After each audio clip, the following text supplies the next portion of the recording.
ओम श्रीमन्नारायणाधिपतये नमः। ओम लक्ष्मीनारायणाभ्यां नमः।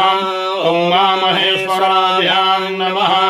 ओम वाणी हिरण्यगर्भाभ्यां नमः। ओम शचीपुरन्दराभ्यां नमः। ओम मातृ पितृचरणकमलेभ्यो नमः। ओम इष्टदेवताभ्यो नमः।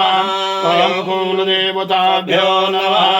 ओम कुलदेव्यै नमः। ओम ग्रामदेवताभ्यो नमः। ओम नगरदेवताभ्यो नमः। ओम वास्तुदेवताभ्यो नमः। ओम स्थानदेवताभ्यो नमः।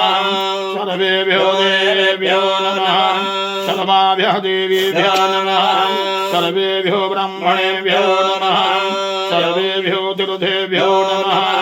सर्वेभ्यो ग्रहेभ्यो नमः। सर्वेभ्यो नक्षत्रेभ्यो नमः। सर्वेभ्यो योगेभ्यो नमः। सर्वेभ्यो कर्णेभ्यो नमः। वामे गुरुभ्यो नमः। दक्षिणे भद्रकाल्यै नमः। उपरि गणपतये नमः।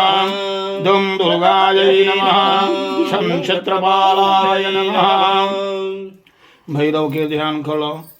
तीक्ष्णदंष्टा महाकाया कल्पान्तादहनोपमः भैरवाय नमस्तुभ्यं अनुज्ञं दातुमर्हसि।